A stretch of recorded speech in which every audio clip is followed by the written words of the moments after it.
भाई हम हिंदुस्तानियों को बतियाना बड़ा पसंद है। बंगाली में अड्डा, उड़िया में खोट्टी, कन्नड़ा में हरटे और हिंदी में पुलियाबाजी। इस कला के लिए हमारी हर भाषा में एक शब्द है। हम तीनों तो अक्सर मिलकर पुलियाबाजी करते ही रहते हैं, तो हमने सोचा आपको भी इसमें शामिल कर लिया जाए। तो आइए प्रणय, सौरभ और ख्याति के साथ करते हैं पुलियाबाजी। हेलो सौरभ, कैसे हैं आप? पिछली बार आप आए नहीं थे पुलियाबाजी। हाँ, मिस हो गई मेरे से डिस्कशन, जबरदस्त तुम लोगों ने की है राहुल के साथ में। तो इस बार ख्याति क्या हाल चाल है? इस बार क्या डिस्कशन होने वाला है? तो हाल चाल तो ठीक है। हमने सोचा कि आजकल हम हर जगह पे डिजिटल इंडिया, डिजिटल ये, डिजिटल वो की बातें सुनते रहते हैं, तो टेक पॉलिसी पे बहुत दिनों से बात नहीं हुई है। तो इसके बारे में किसी एक्सपर्ट से बात करने की ऐसा लगा कि ज़रूरत है और समय आ चुका है ऐसे टॉपिक पे और डिटेल में समझने का। तो क्यों ना इसी पे बात की जाए।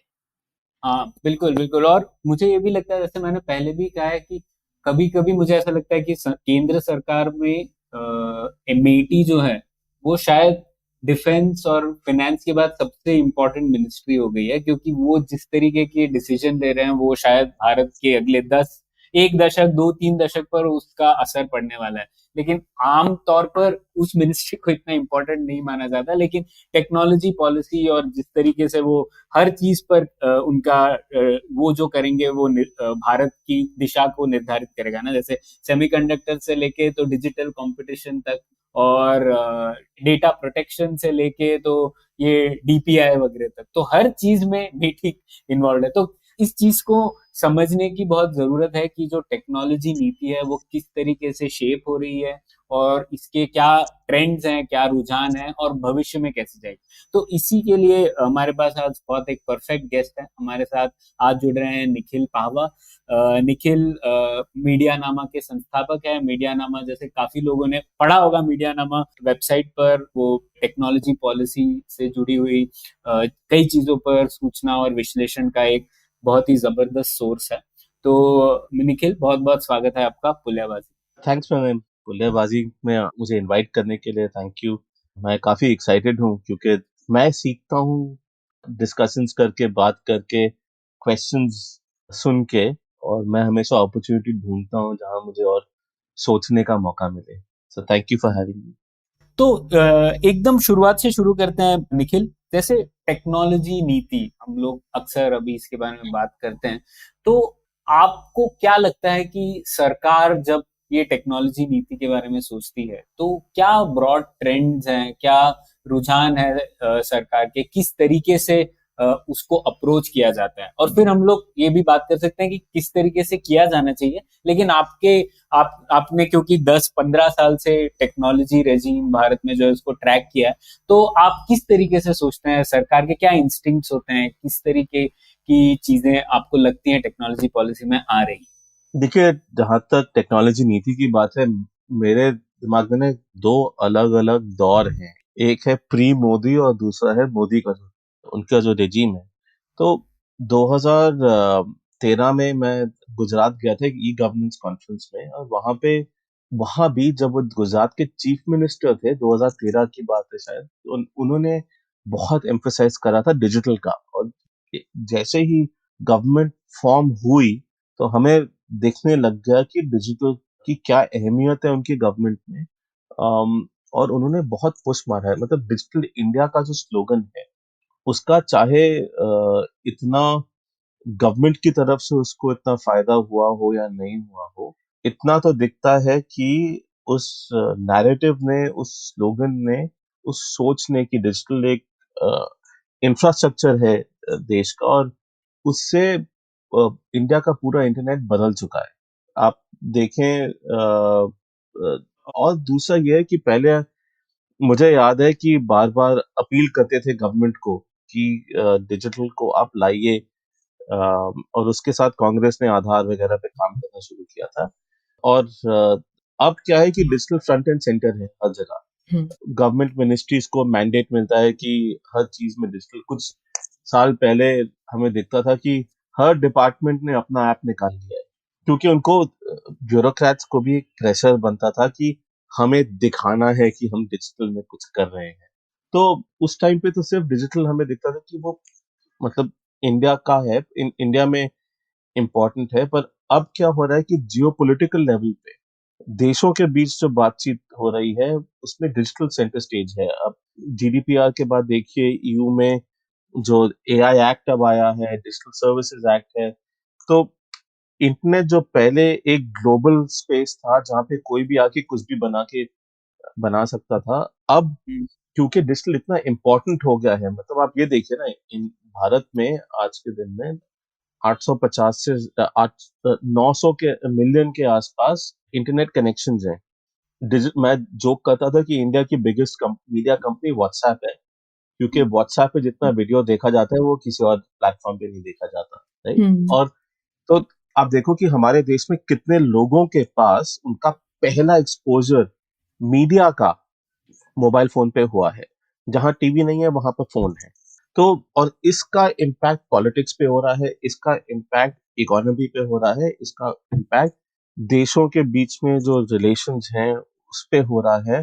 So digital core national global infrastructure है, और डिजिटल पॉलिसीज हर एक देश की, क्योंकि ग्लोबलाइजेशन का एक इम्पॉर्टेंट एस्पेक्ट है इंटरनेट, ग्लोबलाइजेशन पे इम्पैक्ट हो रहा है। मतलब एक चाइना की ऐप इंडिया में बैन हुई, 500 से ज्यादा चाइनीज ऐप्स इंडिया में बैन हुई है, सारी दुनिया ने देखा है इसको, और वो भी क्यूरियस है कि हे हम कैसे करें जहां हमें अपनी इकोनॉमी को प्रोटेक्ट करना होगा। तो एक तो इंटरनेट का फ्रेगमेंटेशन हो रहा है क्योंकि बहुत सारी पॉलिसीज आ रही हैं, नीतियां आ रही हैं, और इंडिया भी धीरे धीरे, मतलब एक्चुअली धीरे नहीं, काफी अग्रेसिवली नई नई पॉलिसीज ला रहा है। जितनी एक्टिविटी हमने पिछले 3 या 4 सालों में देखी है ना, उसके प्रिसीडिंग 14 सालों में, मुझे 18 साल हो गए इस डोमेन को देखते हुए, उस 14 साल में इतनी पॉलिसी नहीं देखी मैंने जितनी पिछले 4 सालों में देखी है। तो ये हमारे लिए एक्साइटिंग भी हो गया है, इंटरेस्टिंग भी हो गया है, डिबेट्स होती हैं, कॉन्वर्सेशंस होती हैं, कुछ चीजें मैं एग्री करता हूँ गवर्नमेंट के साथ, कुछ चीजें मैं अपोज करता हूँ। तो मेरे लिए तो मतलब दिस इज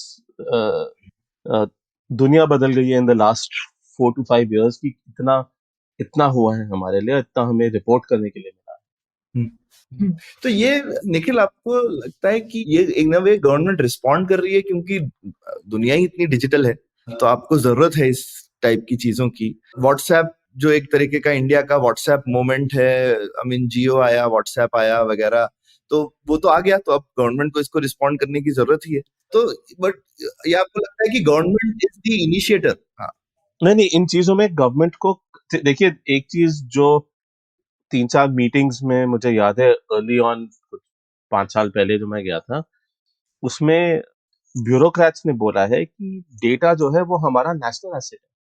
हम कैसे, उस डेटा लोकलाइजेशन की बात हो रही थी कि इंडियन सिटीजन्स का डेटा भारत में रखा रहना चाहिए कि बाहर जाने देना चाहिए, क्योंकि इंटरनेट ग्लोबल है, डेटा कहीं भी दुनिया में पड़ा रहता है। इंटरनेट के थ्रू हम कहीं से भी डेटा लेकर आपको सर्व कर सकते हैं। तो डेटा लोकलाइजेशन पहले व्हाट्सएप का जैसे रोल आउट, व्हाट्सएप पेमेंट्स का रोल आउट ब्लॉक करा था डेटा लोकलाइजेशन के करते। जब डेटा प्रोटेक्शन बिल की बात है तो उसमें लोकलाइजेशन की एस्पेक्ट था। तो बात ये हो रही थी कि हम हमारा डेटा कहीं और कैसे रख सकते हैं, ये तो हमारा है, नेशनल एसेट है। एंड उसमें मेरा रिएक्शन था कि यार, मेरा पर्सनल डेटा आपका नेशनल एसेट नहीं है, एक वो है। दूसरा, एक बातचीत हो रही थी कि दो किस्म के डेटा, एक तो पर्सनल डेटा है, दूसरा एग्रीगेट डेटा है जो एनालिटिक्स है, तो उसको बोल रहे थे नॉन पर्सनल डेटा।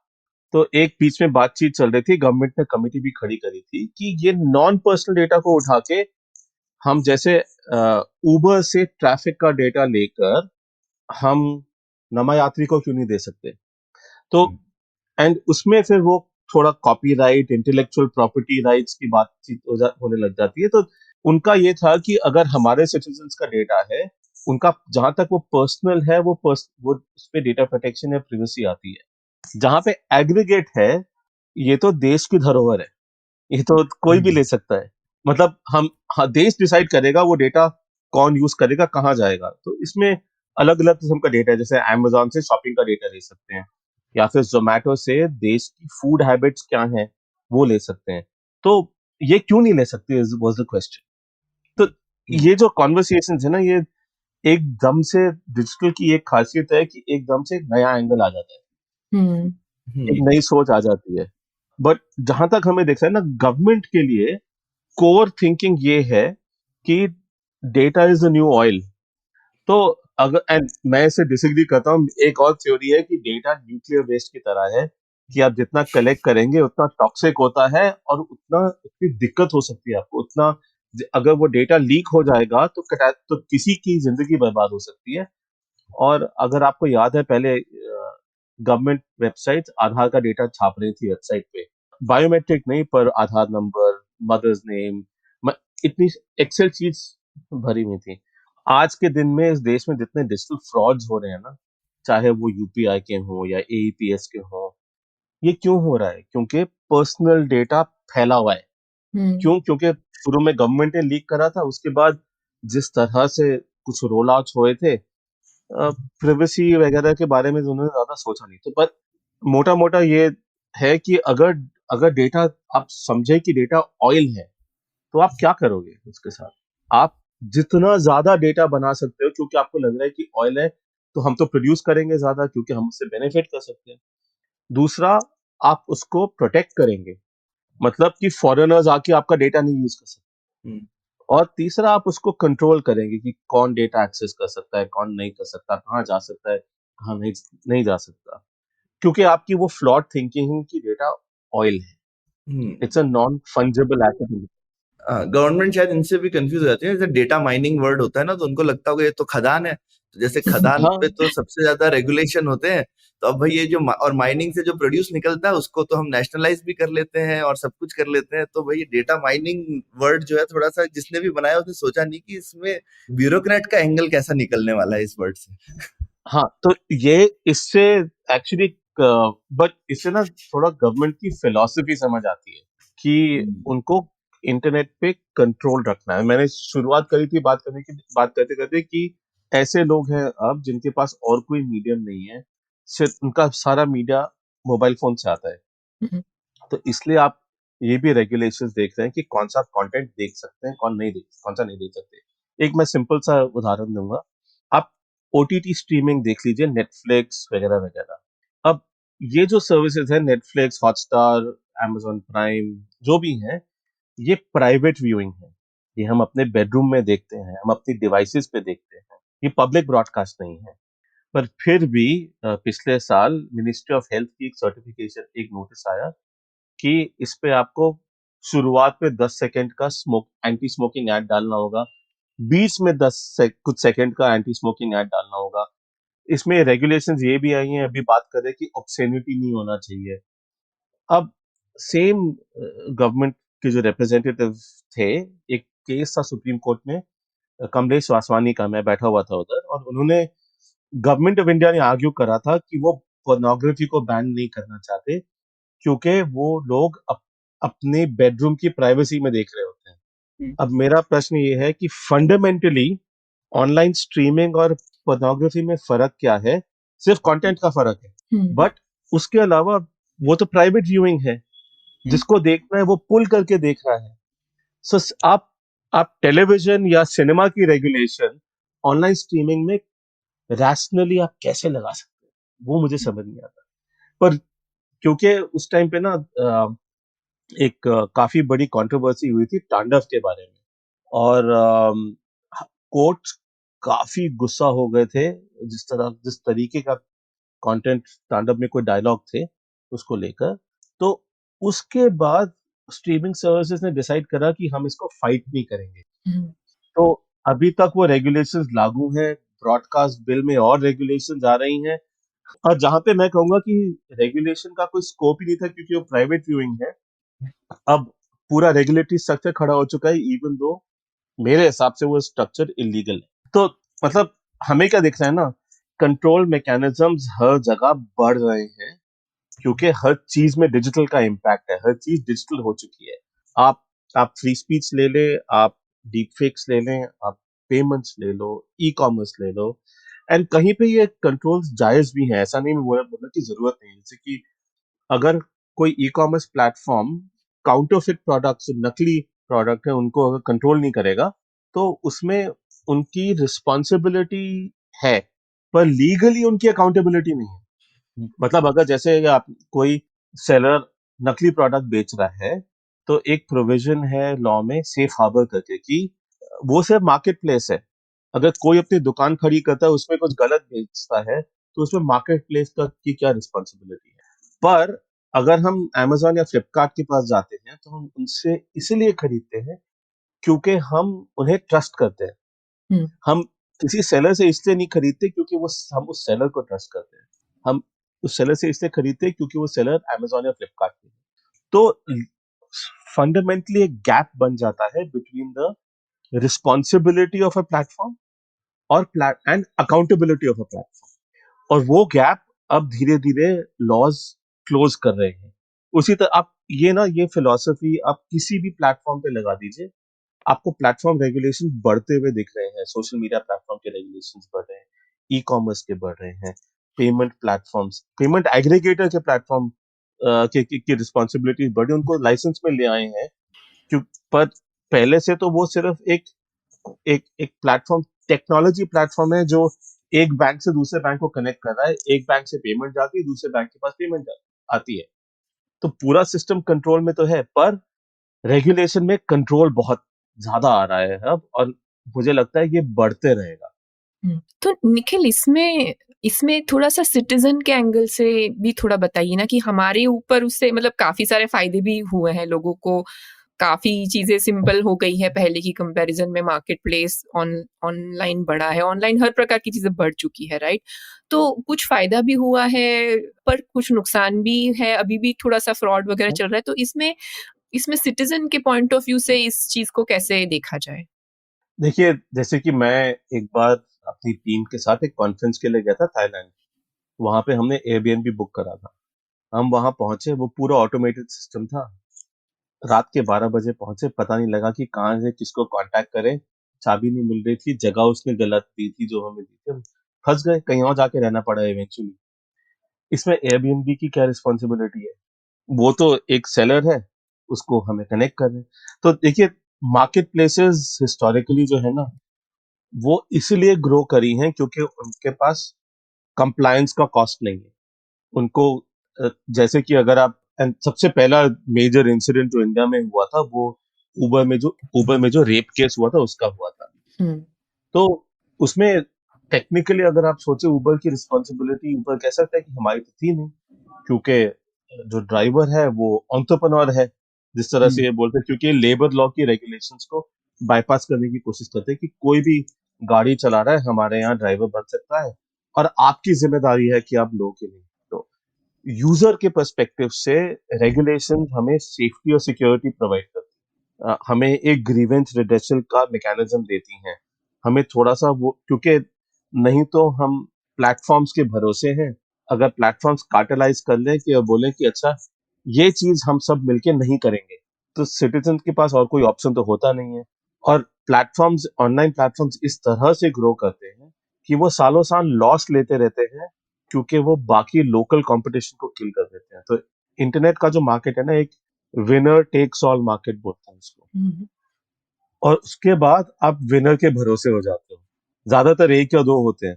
तो कंज्यूमर के पास प्लेटफॉर्म के साथ नेगोशिएट करने की एबिलिटी नहीं होती है, क्योंकि आज के दिन में जैसे कि अगर मैं अपने वेबसाइट पे गूगल एड्स चलाऊं, कल को गूगल एड्स मेरा बंद कर दे, और अगर उनके पास मेरे $200 पड़े हुए थे, वो बोले कि तुम्हारे यहाँ फ्रॉड क्लिक्स हो रहे हैं, हमने बंद कर दिया, और ये बहुत लोगों के साथ हो चुका है। मैं कहाँ जाऊं, किसके पास जाऊं? मेरे पास जस्टिस कहाँ मिलेगा? और हम काफी ऐसी चीजें छोड़ देते हैं क्योंकि हमारे पास प्लेटफॉर्म के साथ नेगोशिएशन की एबिलिटी है ही नहीं। हम्म तो कुछ रेगुलेशन जरूरी हैं, इसलिए मैं बोलता कि एक रिस्पॉन्सिबिलिटी और अकाउंटेबिलिटी के बीच में गैप एग्जिस्ट करता है इंटरनेट पे। अब वो गैप को लॉ और रेगुलेशन फिल कर रही है। डिजिटल की वजह से हमें एक्सेस बहुत चीजों का मिलता है, सस्ता एक्सेस मिलता है, फ्री एक्सेस मिलता है। उसमें हम उसमें कंज्यूमर्स की एक्सपेक्टेशंस भी कम होती हैं शुरुआत में, धीरे धीरे बढ़ती रहती हैं। हम प्लेटफॉर्म्स हमें कॉन्फिडेंस देते हैं कि हम, शुरू में आप ₹200 की बुक ले रहे थे, उसके बाद आप 15,000 का मोबाइल फोन ले रहे थे, हम्म अब आप गोल्ड खरीद सकते हो ऑनलाइन। तो हमारा कंफर्ट बढ़ चुका है, हमारा रिस्क की एपेटाइट बढ़ चुकी है, और हमारा रिस्क भी बढ़ चुका है। तो मैं ये नहीं बोल रहा कि रेगुलेशन होना नहीं चाहिए, मैं बोल रहा हूँ कि इंडिविजुअल कंज्यूमर्स को प्रोटेक्ट करने के लिए रेगुलेशन होना जरूरी है, पर मेरे हिसाब से ऐसा भी नहीं होना चाहिए कि आप रेगुलेशंस ऐसी बनाएं कि प्लेटफॉर्म भी सर्वाइव नहीं कर पाए।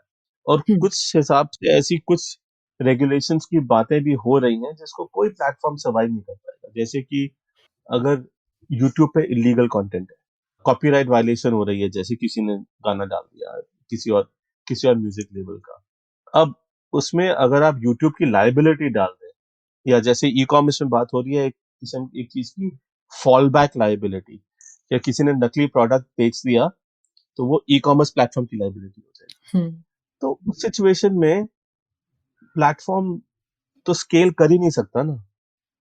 अभी हालिया एक उदाहरण याद आया निखिल की, कर्नाटका गवर्नमेंट ने बैन कर दिया है कोई भी कैब एग्रीगेटर सर्च प्राइसिंग तो क्या अलग अलग प्राइसिंग भी नहीं रख सकता, और हाँ उन्होंने फ्लैट बोल दिया 24 रुपए पर किलोमीटर जैसे ऑटो में रहता। तो ये भी हाँ, एक तरह की वैसी नीति है जिससे कैसे सरवाइव करेगा कोई, डिफरेंशिएट कैसे। नहीं पर एक्चुअली ये बहुत इंपॉर्टेंट, ये जो केस है ना, ये बहुत इंपॉर्टेंट केस है प्रणय, क्योंकि उबर और ये जो कैब एग्रीगेटर्स ने क्या करा है ना, उन्होंने एक प्राइस डिस्कवरी मैकेनिज्म क्रिएट करा, रियल टाइम डेटा पे, रियल टाइम इंफॉर्मेशन पे। और उसमें क्या है कि आपकी उस जहां पे प्राइस ज्यादा हो जाता है, डिमांड कम हो जाती है। अगर आप क्लासिक इकोनॉमिक्स स्कूल में जो पढ़ा था उसको देखेंगे, डिमांड सप्लाई कर्व का वो इक्विलिब्रियम उस समय पे क्या है, ये प्लेटफॉर्म स्केल पे देखते हैं, हर लोकेशन के लिए देखते हैं। हम्म, जहां पे डिमांड ज्यादा है, टैक्सी वाले कम हैं, वहां पे प्राइस बढ़ जाएगा, इसलिए टैक्सी वहां पे आके सप्लाई क्रिएट कर देगी। तो सर्च प्राइसिंग इसलिए इंपॉर्टेंट है, उसमें ट्रांसपेरेंसी अकाउंटेबिलिटी होनी चाहिए, पर वो बैन नहीं होना चाहिए, क्योंकि वो अगर कोई किसी जगह पे स्ट्रैंडेड है, और उसकी इकोनॉमिक्स में एक टर्म है कंज्यूमर सरप्लस, कि मैं कितना ज्यादा मैं पे कर सकता हूँ क्योंकि मुझे उस समय जरूरत है। हम्म, तो ये टेक्नोलॉजी यूज करके उस टाइम पे कंज्यूमर सरप्लस को समझ के प्राइसिंग डिटरमिन करते हैं, जिससे सबका फायदा है। मेरा फायदा है क्योंकि मुझे टैक्सी मिल रही है, किसी और का फायदा है क्योंकि उसको पैसे ज्यादा मिल रहे हैं। जहां पे डिमांड कम है, वहां पे सप्लाई अपने आप कम हो जाता है। तो ये बैलेंस जो है ना, ये स्टैंडर्डाइज प्राइसिंग बना के, ये एक्चुअली कंज्यूमर्स को, जहां तक मुझे लग रहा है, हार्म हो रहा है। ये बिल्कुल। नहीं कि अकाउंटेबिलिटी नहीं होनी चाहिए। नहीं, इसमें कोई दो राय नहीं है, इसीलिए मैं उदाहरण दे रहा था किस तरीके से गलत नीतियां आती हैं, और सरकार कुछ पॉलिसी इस तरीके से ले आती है कि ये आपके हित में है, लेकिन जबकि अगर आप उसे थोड़ा आराम से सोचे तो वो हमारे काफी नुकसान लाती है। तो ये हर एक पॉलिसी के दो पहलू होते हैं, पर इसमें एक चीज है कि मेरा एक स्टैंडर्ड सॉर्ट ऑफ थिंकिंग है कि पब्लिक कंसल्टेशन और उसकी ट्रांसपेरेंसी हमेशा होनी चाहिए। क्योंकि पब्लिक कंसल्टेशन से क्या होता है ना, नए आइडियाज आते हैं, नए प्रॉब्लम्स आते हैं, लोग ज्यादा सीखते हैं। तो हम तो शुरू से ही, जब मीडिया नामा में जब शुरू किया था, तब भी मुझे याद है 2008 में कॉपीराइट एक्ट बन रहा था। तो हमने तो लोगों को बोला कि इसमें आप भाग लें पार्लियामेंट्री प्रोसेस में, क्योंकि एचआरडी मिनिस्ट्री ने उसका लॉ डाला था कमेंट्स के लिए। और हमने अपनी सोच लगा के, यू नो, पब्लिक के हित में क्या होगा, हमने अपने सुझाव भी दिए। तो हमारा तो हमेशा ये रहा है कि जितना पब्लिक कंसल्टेशन हो, जितने लोग उसमें भाग लें, सबका बेनिफिट है। देश हम्म, एंड ऐसे, अब मुझे काफी ऐसे रेगुलेटर दिखते हैं, आरबीआई को ही ले लीजिए, इतने कम पब्लिक कंसल्टेशन करते हैं, कभी ट्रांसपेरेंसी नहीं होती है उनकी। ये मुझे थोड़ा सा खटकता है। मतलब अगर आप देखेंगे, टीआरएआई का गोल्ड स्टैंडर्ड है, एंड ये एक्चुअली नेट न्यूट्रलिटी कैंपेन में भी काफी इसका इम्पैक्ट हुआ था, कि कोई भी अपने पब्लिक कंसल्टेशन में पार्टिसिपेट कर सकता था, और सबके जो भी सुझाव थे वो पब्लिकली अवेलेबल थे। तो वो एक डेमोक्रेटिक प्रोसेस जो है, वो फॉलो करना जरूरी है। एंड जहां तक मुझे पता है, कर्नाटका गवर्नमेंट ने कोई इसमें पब्लिक कंसल्टेशन नहीं किया था। हम्म। ये तो मुद्दा ऐसा मुझे लगता है कि दोनों साइड लूज़-लूज़ है, क्योंकि जब आप फ्लैट प्राइसिंग रखोगे तो कंज़्यूमर को भी नहीं मिलेगी गाड़ी। जब आप सुबह 4 बजे एक रेलवे स्टेशन के बाहर खड़े होते हो ना, तो अगर वो सर्ज प्राइसिंग नहीं होगा तो कौन आएगा तुम्हें लेने के लिए वहाँ पे भी? तो आपको वैसे टैक्सी सर्च नहीं प्राइसिंग मिलेगी। तो होती नहीं ही है। ख्याति, नहीं ख्याति, इसका इसका एग्जांपल जब हम लेते हैं ऑटो या कुछ, तो एक तरह से वही सर्च प्राइसिंग वही है ना, जो ऑटो वाला मीटर के ऊपर मांगता है, वो सर्ज ही है ना। हाँ, हाँ, वो हाँ, मैं भी माँगे वही कह रहा था। वो अल्टीमेटली वो माँग ही लेगा कि हाँ, हाँ, वो भी हाँ, सर्च मांग रहा है, लेकिन वो मुंह जबानी मांग रहा है, क्योंकि हाँ। एग्रीगेटर, आपको ये सोचना चाहिए, कम से कम एग्रीगेटर जो मांग रहा है आप उसको मॉनिटर तो कर सकते हो। जो वो मुंह से मांग रहा है उसको तो आप मॉनिटर भी नहीं कर सकते कि क्या चल रहा है। हाँ, फिर आपको नेगोशिएशन लगाना पड़ता है, भैया मैं इतना दूँगी वरना नहीं दूँगी, व्हाटएवर एंड नहीं, देन पर यू आप ये भी तो समझे ना, ये सारे प्लेटफॉर्म्स इतने पॉपुलर क्यों हुए? हाँ, क्योंकि इंटरनेट की ये खासियत है कि ये इनफाइनाइट सप्लायर्स और इनफाइनाइट कंज्यूमर्स को साथ जोड़ सकता है। इसमें नेगोशिएशन का स्कोप कम हो गया। मतलब मैं तो कर्नाटक बैंगलोर में मुझे दो बार ऐसे काफी मुश्किल हुई थी ऑटो वालों के साथ, तो मेरे लिए तो कैब एग्रीगेटर्स ही थे। मैंने डिसाइड कर लिया मैं बैंगलोर में कभी ऑटो नहीं लूंगा, क्योंकि हम्म, मुझे अब नेगोशिएट करने की जरूरत नहीं पड़ी। मुझे कोई धमका नहीं रहा था एक बार कि अच्छा तुम अभी तुम्हारा डेस्टिनेशन 1 किलोमीटर आगे है, तुम यहीं उतर जाओ, बाहर निकलो यहाँ से। ऐसा हो ही नहीं सकता ना जब आप कैब के साथ हो, तो ऑनलाइन एग्रीगेटर के साथ हो। तो स्ट्रेस, नेगोशिएशन, ये सब कम हो जाता है क्योंकि ट्रांसपेरेंसी, अकाउंटेबिलिटी और स्ट्रक्चर आ जाता है उसमें। तो ये तो पूरा उन्होंने तोड़ दिया वो अप्रोच। हुँ। हम्म, हुँ। अ, तो थोड़ा-सा हम डीपीआई पे बात करना चाहते थे कि डिजिटल पब्लिक इंफ्रास्ट्रक्चर एग्ज़ैक्टली होता क्या है? मतलब हम उसके कुछ-कुछ एलिमेंट्स तो ज़्यादा सामने आते हैं, तो हमें पता है कि डिजिटल पेमेंट एक हिस्सा है डिजिटल पब्लिक इंफ्रास्ट्रक्चर का, डिजिटल आईडी आपका होना वो भी एक उसका ही पार्ट है। लेकिन उसके और कौन से पार्ट्स हैं और उसमें क्या हो रहा है और आगे क्या चीज़ें हैं जो भारत में जहाँ पे हमें डिजिटल पब्लिक इंफ्रास्ट्रक्चर बिल्ड करने की ज़रूरत है?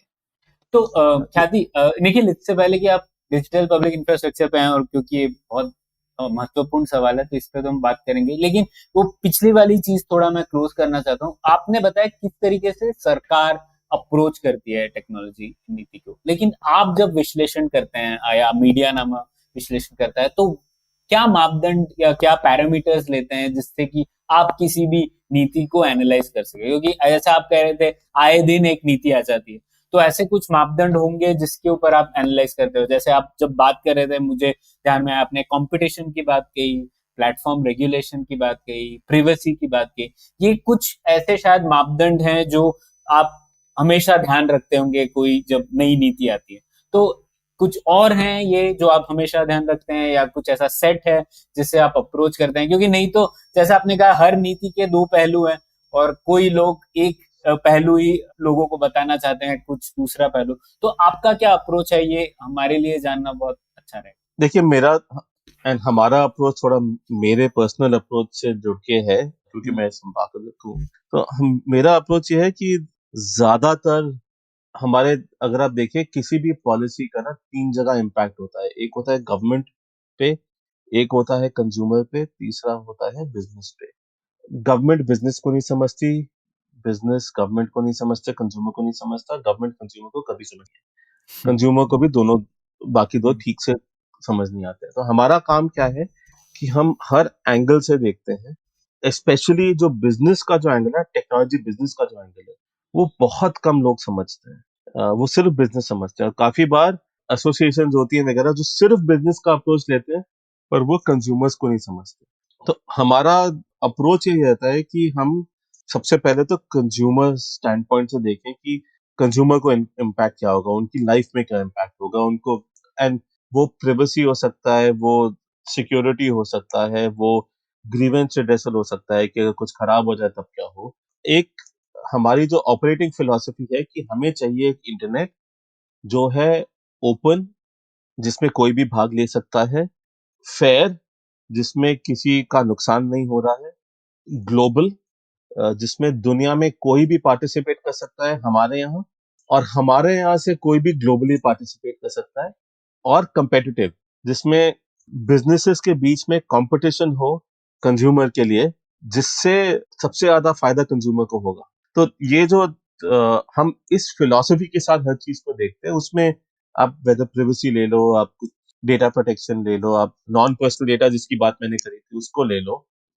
तो लाइक जैसे कि बिजनेस के हिसाब से नॉन पर्सनल डेटा में मेरा ये एंगल था कि यार अगर आप गवर्नमेंट को कंट्रोल दे रहे हो कि वो मुझसे डेटा लेके किसी और को दे दें, तो ये तो in a sense nationalisation of data हो गया। और अगर मेरी इंटेलेक्चुअल प्रॉपर्टी आप लेके किसी को भी दे सकते हो तो मैं बिजनेस क्यों करूंगा? अगर मैं बिजनेस नहीं करूंगा तो इवेंचुअली कंज्यूमर को फायदा नहीं होगा। हम्म तो इसमें बैलेंस कैसे लाएं जिससे बिजनेस को इतना नुकसान नहीं हो, इसमें कंज्यूमर को क्या बेनिफिट है? अगर सारा डेटा सारी एप्स के पास चले जाए तो मेरा अगर डेटा, तो फिर कंपेटिटिव एडवांटेज क्या होगा? कंपटीशन कहाँ होगा? कोई नई चीज कैसे ट्राई करेगा? सो हर एक चीज में एक अलग अलग पहलू होता है जिसको हम पॉलिसी के हिसाब से सोचते हैं, डिस्कस करते हैं, डिबेट करते हैं। और आप भी आ चुके हैं, हम ऑफलाइन डिस्कशंस भी करते हैं। वो एक किस्म का हमारा फोकस इसमें होता है कि हम अलग अलग वॉक्स ऑफ लाइफ से लोगों को लाएं जिससे वो अपना पर्सपेक्टिव दें, जिससे सारा रूम सीखे। एंड मीरा नामा का भी यही अप्रोच है कि हम एक प्लेटफॉर्म की तरह सोचते हैं कि सब आके अपना पर्सपेक्टिव, अपना पहलू पेश करें जिससे सब सीखें। एक छोटी सी चीज मैं इसमें एग्जांपल दूंगा आपको कि जब प्रिवेसी की बात हो रही थी तो एक कॉन्वर्सेशन उस टाइम, एक आइडिया चल रहा था कि हमें कंसेंट की जरूरत नहीं है, सिर्फ हार्म्स के ऊपर रेगुलेशन होना चाहिए क्योंकि डेटा तो फैला हुआ है, कोई भी ले सकता है। तो ये उस टाइम पे राहुल माथान जो एक ट्राई लीगल के काफी फेमस लॉयर है, उनकी सोच थी। तो उन्होंने ये स्टेज पे बोला था हमारे डिस्कशन पे। पीछे हैजगीक के किरण जॉन गड्ढा थे, उन्होंने एक चीज कही जो मेरे दिमाग में अभी तक है। उन्होंने बोला कि अगर आप कंसेंट नहीं देंगे, it is your right to say no. अगर आप कंसेंट का कॉन्सेप्ट ही हटा देंगे तो मैं ना नहीं कह सकता, मैं सिर्फ हार्म्स के लिए देख सकता हूँ। तो कभी कभी ऐसी चीजें आती हैं, हमारा हमेशा ये फोकस होता है कि अलग अलग लोगों को बुलाएं और उनके साथ बातचीत करें और सबसे सीखें। एंड ज्यादातर हम उन लोगों को बुलाते हैं जिनसे हम सीख सकते बढ़िया, ये तो Thank- थैंक यू। हाँ, तो इससे अभी हमें पता पड़ा कि किस तरीके से विश्लेषण किया जा सकता है, अगर कोई हमारे श्रोता भी करना चाहता है, क्योंकि आए दिन अलग अलग नीति आती रहती है टेक्नोलॉजी की। हैं। और मैं एक छोटी सी बात और कहूंगा कि मैं ना लॉयर हूँ, ना मैं टेक्नोलॉजिस्ट हूँ, पर मैं लॉयर और टेक्नोलॉजिस्ट सबके साथ ये चीजें डिबेट कर सकता हूँ क्योंकि मैं सबसे सीखता हूँ। तो मेरा हमेशा ये फोकस होता है कि सबको बुलाओ, सबसे बात करो, सबसे सीखो, एंड ऐसे ही हम आगे बढ़ेंगे। बिल्कुल। यही पुलियाबाजी का भी मिशन, इसीलिए आप आए। तो आगे बढ़ते हैं। निखिल, आप जैसे ख्याति पूछ रही थी, ये डीपीआई का क्या माजरा है और इसके बारे में आप कैसे सोचते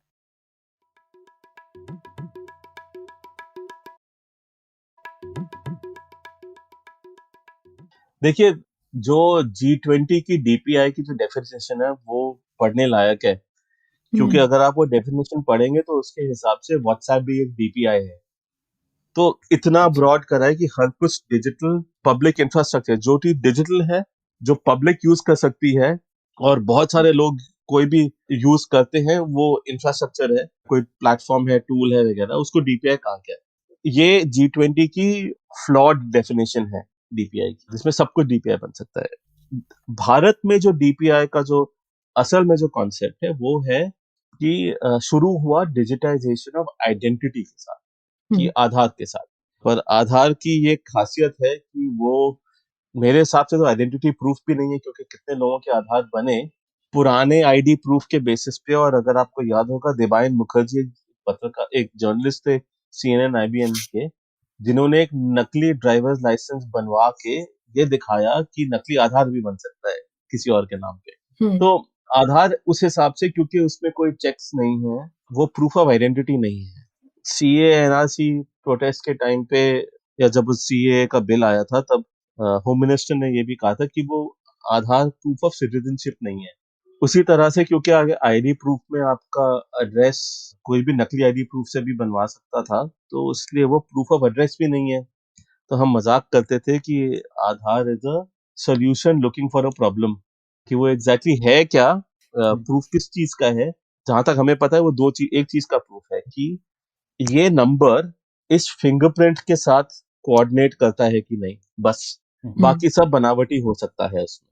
एंड ये पर उसके उस आधार नाम के एक डिजिटल पब्लिक इंफ्रास्ट्रक्चर पे एक इंडिया स्टैक का पूरा ढांचा खड़ा हुआ है। इंडिया स्टैक क्या है? वो आधार प्लस पेमेंट्स एंड कुछ चीजें और हैं, पर नए नए आईडीज बन रहे हैं। जैसे कि अब ये एजुकेशन में एक अपार करके आईडी है। हेल्थ स्टैक की कोशिश करी गई थी जिसमें हेल्थ आईडी था, आभा यूपीआई। कोविन हाँ जी, कोविन में था जो कि आभा कोविन था में ना भी उसका था नाम, जो हेल्थ आभा कि आभा आभा आईडी, हाँ।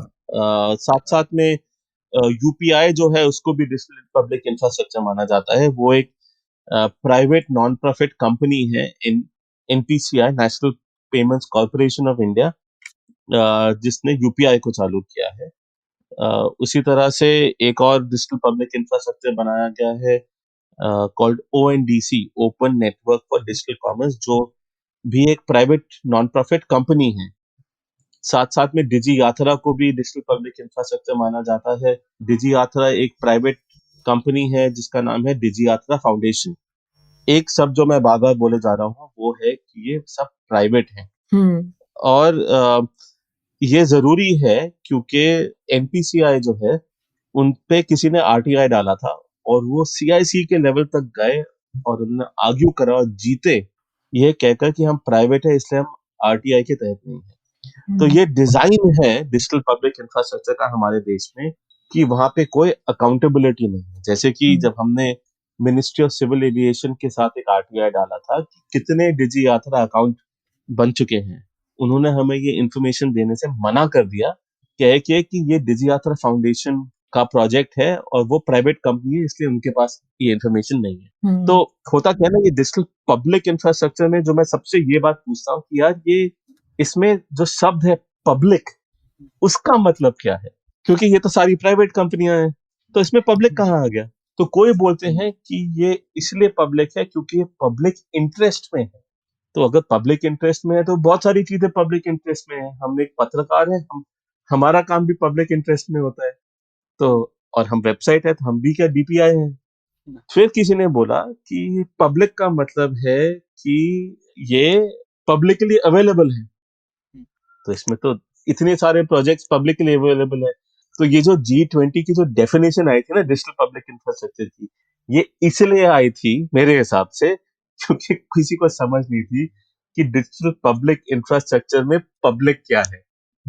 पर ये इंफ्रास्ट्रक्चर अब देश भर में फैला हुआ है। इसमें शुरुआत में जहां तक मेरे सुनने में आया था, यूपीआई जो है वो इसलिए आया था कि एक ना लॉबी थी मतलब एक डुओपोली थी, दो कंपनीज जो डोमिनेट कर रही थी पेमेंट्स में, वो है मास्टर कार्ड और वीजा।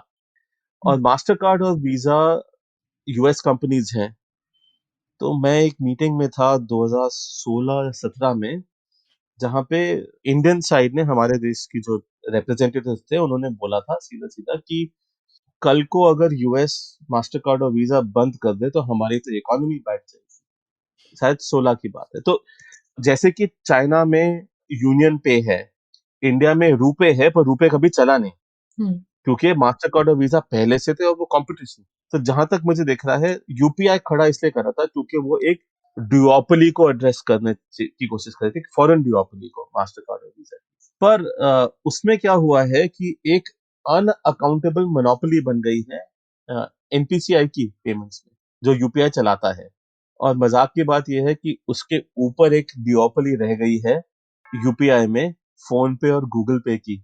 गूगल पे गूगल का है, फोन पे वॉलमार्ट का है। वॉलमार्ट। तो आप फॉरेन डुओपोली को एक और डुओपोली से रिप्लेस कर दिया और उसके नीचे एक मोनोपोली खड़ी कर दी आपने, जो अकाउंटेबल नहीं है। तो ये मतलब ये डीपीआई थोड़ा सा मुझे इस हिसाब से अम्यूजिंग लगता है कि मतलब कि उसके बारे में कहा कुछ जाता है और बहुत कुछ कहा जाता है, पर कोई सोच नहीं रहा है कि ये चल क्या रहा है यहाँ पे। क्योंकि यूपीआई का की जो शुरू में सोच ये थे कि हजारों यूपीआई चलेंगे, कभी पेटीएम का होगा, फोन पे का होगा, अमेजोन का होगा, अलग अलग स्टार्टअप्स यूपीआई की खुलेंगी जो इंडिपेंडेंट होगी। पर उसमें रेवेन्यू सेक्रेटरी, मतलब गवर्नमेंट ऑफ इंडिया ने एक नई चीज चालू करी कि उसमें एमडीआर, जो मर्चेंट डिस्काउंट रेट बोलते हैं, जिसमें अगर कोई दुकानदार आपसे यूपीआई से पेमेंट लेता है तो उनसे थोड़ा सा पैसा उनसे ये सर्विस प्रोवाइडर देंगे यूपीआई प्रोवाइड करने के लिए, जिससे उनकी आमदनी बनेगी। पर वो गवर्नमेंट ने जीरो कर दिया। हम्म। तो इसलिए अभी यूपीआई में सिर्फ वही लोग बाकी हैं जिनको कहीं और से पैसा बन रहा है, और जो इस बिजनेस में लॉस लेने के लिए तैयार है। तो इसलिए यूपीआई के इतने कम आईडी है, इतने कम प्लेयर्स हैं, बैंक्स करना नहीं चाहते यूपीआई वैसे भी। तो कोई सोल्यूशन नहीं मिला इस प्रॉब्लम का। वैसे मुझे तो यूपीआई बहुत अच्छा लगता है, मैं काफी यूज करता हूँ। बट जहां तक पॉलिसीज चेंज हो रही हैं, वो इस तरह से चेंज हो रही हैं कि थोड़ा सेंट्रलाइजेशन हो, गवर्नमेंट के पास थोड़ा और कंट्रोल हो। सो पेमेंट्स को आप देखें तो अब वो एनपीसीआई के कंट्रोल में है, जो प्राइवेट कंपनी है, पर नॉर्मली गवर्नमेंट जो कहती है वही करती है। उसी तरह से ओएनडीसी ई कॉमर्स के लिए बनी है, उसमें वो भी प्राइवेट है, पर गवर्नमेंट उसको काफी पुश कर रही है कि ओएनडीसी और बढ़ना चाहिए। तो हो क्या रहा है कि हम ग्लोबल से सॉर्ट ऑफ लोकल कंपनीज खड़ी कर रहे हैं, जिनके ऊपर एक अलग अलग इकोनॉमी के इकोसिस्टम चलेंगे। उसी तरह से एजुकेशन में जो आईडीज, वो अलग तरीका है उसका कि हेल्थ आईडी और एजुकेशन आईडी।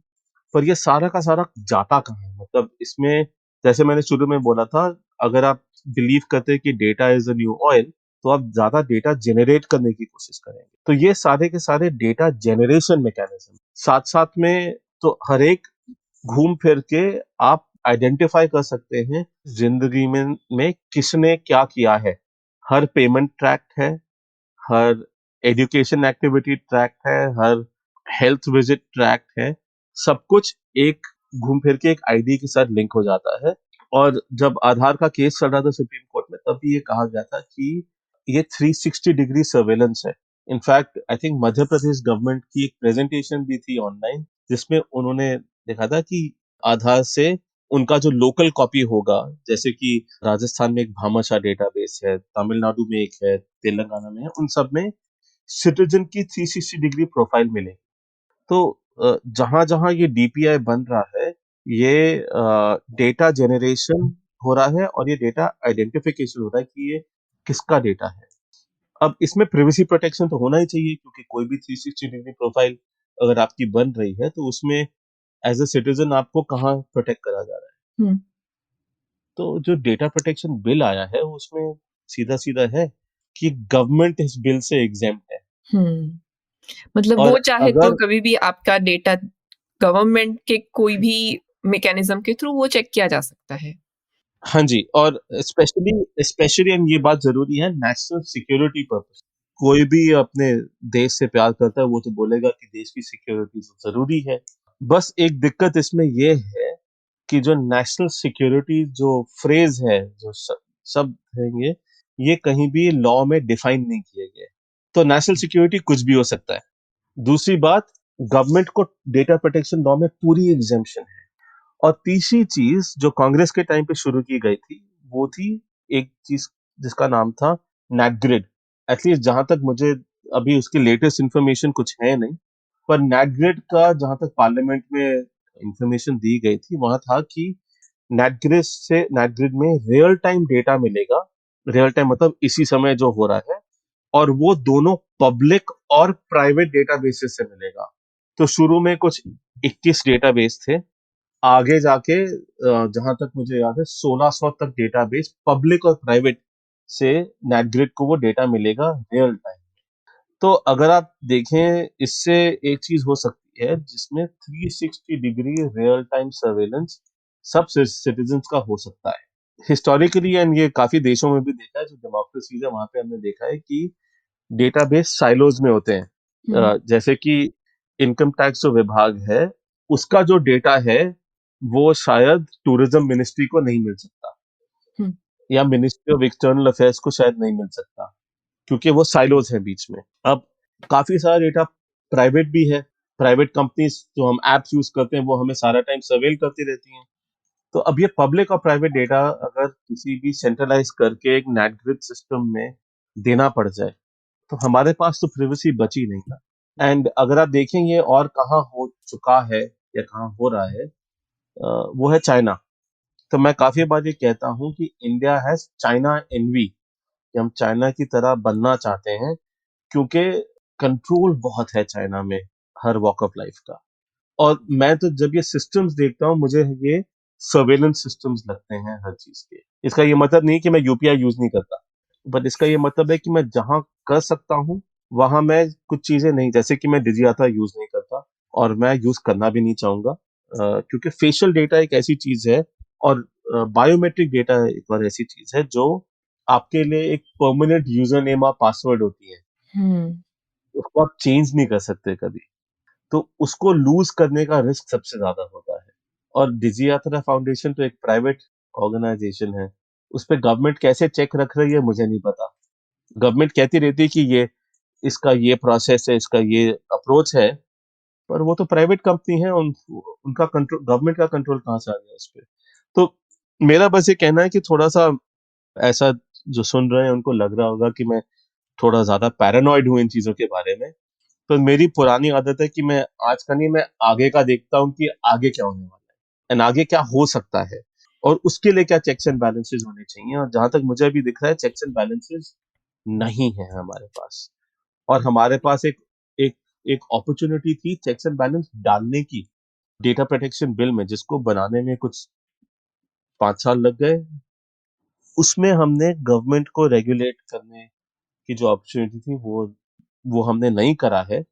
और एक और चीज जो मुझे याद है कि जो पुट्टास्वामी का जो जजमेंट आया था राइट टू प्राइवेसी का, वो क्यों आया था? वो इसलिए आया था क्योंकि हमारी जो गवर्नमेंट है उसने जाके सुप्रीम कोर्ट में आधार के केस में बोला था, और मैं कोर्ट में था उस समय, उन्होंने बोला था कि privacy is not a fundamental right. तो हमारे पास जो पुट्टास्वामी का हिस्टोरिक जो सुप्रीम कोर्ट का जो वर्डिक्ट आया था वो इसलिए आया था क्योंकि हमारी गवर्नमेंट कह रही थी कि प्राइवेसी फंडामेंटल राइट नहीं है। तो इससे आपको उनकी सोच की समझ आ जाती है। और जिस तरह से ये डिजिटल पब्लिक इंफ्रास्ट्रक्चर के जो स्ट्रक्चर बने हुए हैं ये प्राइवेट है, हम्म उनको आरटीआई नहीं चाहिए वहां पे। हम्म आप इलेक्टोरल बॉन्ड्स के का जो रिजल्ट देख रही थी सुप्रीम कोर्ट में जो आया है, कोशिश क्या थी कि गवर्नमेंट की तरफ से ट्रांसपेरेंसी नहीं हो। सो ये चीजें अगर आप जूम आउट करके देखें ना तो आपको छोटी छोटी चीजें ऐसे हर चीज में आपको देखेगा कि एक फिलॉसफी बन रही है गवर्नमेंट की कि एक तो कंट्रोल इंक्रीज करने की, दूसरी अकाउंटेबिलिटी कम करने की। हम्म, क्या थी? हाँ तो बेसिकली उल्टा है, जो छोटा सा एक कमेंट कि बेसिकली गवर्नमेंट चाहती है कि सिटीजन के बारे में उनको सब पता हो, लेकिन सिटीजन को गवर्नमेंट के बारे में ना पता हो। हाँ, उल्टी और है वो ये चीज, हर चीज है में ना? दिख रहा है, हर चीज में। और साथ हाँ। में कंट्रोल, जैसे मैंने आपको बोला था ना चाइना एनवी, तो वो चीज धीरे धीरे बन रही है जहां तक मुझे हाँ, लगता मुझे लगता है वो चाइना एनवी भी नहीं है निखिल, मुझे लगता है वो माई बाप सरकार मेंटालिटी है। जैसे आप देखें माई बाप सरकार मेंटालिटी पहले भी थी और अभी भी है। तो माई बाप सरकार मेंटालिटी में यही आइडिया रहता है कि वो आपको प्रोटेक्ट करेगी सरकार, क्योंकि वो माई बाप है। तो वो आपके बिना पे आपको प्रोटेक्ट करेगी और आपके ऊपर कंट्रोल भी कर सकती है, क्योंकि वो माई बाप है, आप तो बच्चे हैं। बच्चों को के पास क्या है। फ्रीडम, बिल्कुल सही। बच्चों को तो कंट्रोल करना पर चाहिए। दूसरी तरफ चाइना एनवी ये है कि मैं एक एशिया सोसाइटी का जो पॉलिसी इंस्टीट्यूट जो जब दिल्ली में शुरू हो रहा था, हमारे जो एक्सटर्नल अफेयर्स मिनिस्टर हैं जयशंकर जी वहां पे थे, तो मैं उनको सुन रहा था। उन्होंने कुछ चीजें कही थी जो दिखाती हैं कि थोड़ा सा चाइना का एनवी है उसमें। क्योंकि उन्होंने बोला था कि जिस तरह से चाइना ने जियोपॉलिटिकल सिचुएशन को लेवरेज करके अपना देश बनाया था, अपना स्केल बनाया था, अपना डोमिनेंस बनाया था, इंडिया भी जियोपॉलिटिकल सिचुएशन को लेवरेज करे।